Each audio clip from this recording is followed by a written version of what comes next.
बच्चों, आज हम पढ़ेंगे कार्यपत्रक 20 विषय गणित कक्षा 8वीं हिंदी मीडियम, तिथि 9/12/2020 के लिए।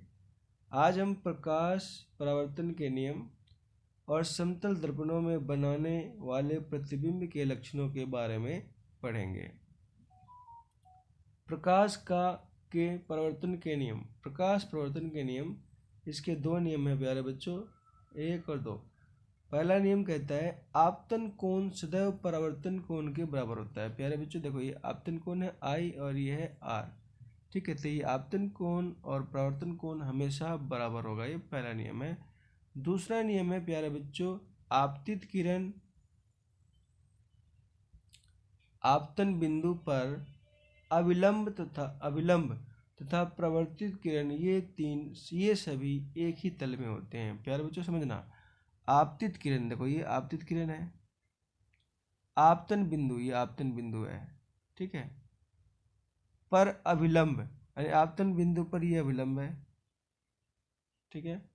और परावर्तित किरण ये है परावर्तित किरण, ये सभी एक ही तल में होते हैं, यानी एक ही तल में है ना। ये सभी आपतित किरण, अभिलंब और ये परावर्तित किरण सभी एक ही तल में होते हैं। तो ये दूसरा नियम है। अब हम पढ़ते हैं समतल दर्पण में प्रतिबिंब। आओ इसे एक गतिविधि द्वारा समझें। समतल दर्पण PQ के सामने टॉर्च O रखें। प्यारे बच्चों देखो, यह समतल दर्पण PQ है, इसके सामने हमने टॉर्च रखा है O, ये रहा टॉर्च O रखा हमने, ठीक है। दर्पण पर दो किरणें OA और OC आपतित हो रही हैं। इस पे दो किरणें OA और OC, देखो क्या बच्चों कहाँ है OA और OC, चेक करो। ये रहा दो किरणें, ये OA है और OC ये आपतित हो रही हैं, ठीक है। अब दर्पण PQ की सतह पर बिंदु A और C पर अभिलंब खींचें, ठीक है। तो ये A और C पर अभिलंब खींचें, ये सीधी सीधी रेखाएं खींचें। बिंदु A से परावर्तित किरण AB और C से परावर्तित किरण CD खींचे। A से परावर्तित किरण AB है ना, A से AB चेक करो कहाँ पे है, ये रहा AB, और C से CD खींचे। अब इन रेखाओं को पीछे की ओर बढ़ाएं, तो ये जाके कहाँ मिलेगा, O पर मिलती है, ठीक है प्यारे बच्चों, ये O पर मिलती है। क्या अब ये रेखाएं आपस में मिलती है यहाँ पे, हाँ यस O पे मिलती है, हाँ। तो इस बिंदु को O से निरूपित कीजिए। क्या परावर्तित किरणें E पर स्थित किसी दर्शक के नेत्र को बिंदु O से आती प्रतीत होंगी, ठीक है प्यारे बच्चों, यह है E पर स्थित, अब यहाँ पे, ठीक है। उसके बाद है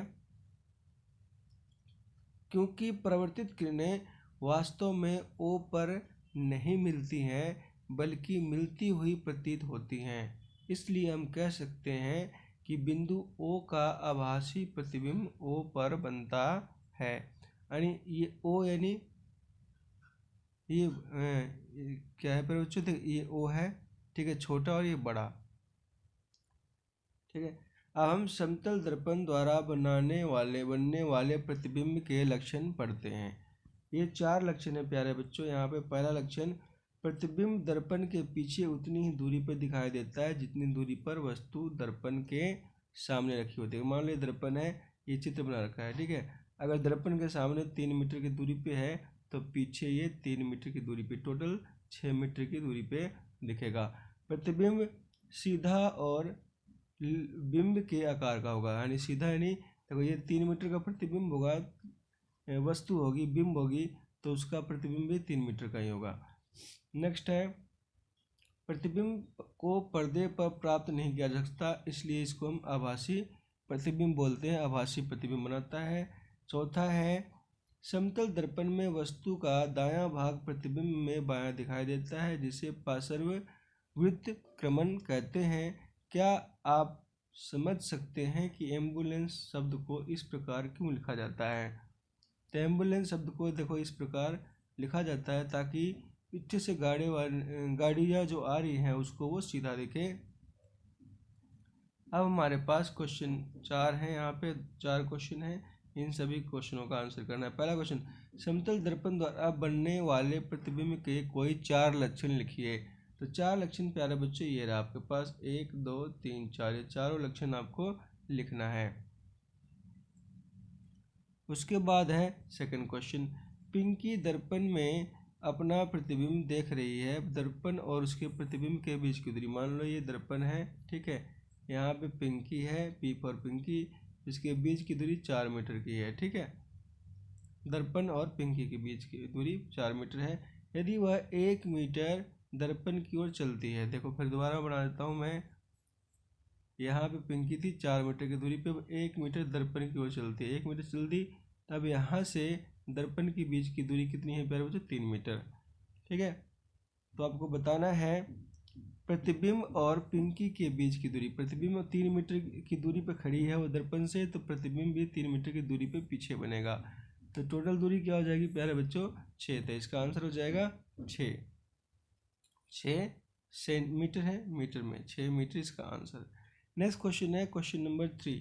क्वेश्चन नंबर 3 में है क्या है प्यारे बच्चों, अंग्रेजी वर्णमाला के वो अक्षर लिखिए जिनके प्रतिबिंब बिल्कुल ठीक उन्हीं की तरह बनते हैं। तो इसका मैंने यहाँ लिख रखा है AHIMOTUVWXY, इसका प्रतिबिंब बिल्कुल ऐसा ही बनेगा, इसमें कोई चेंज नहीं होगा, ठीक है।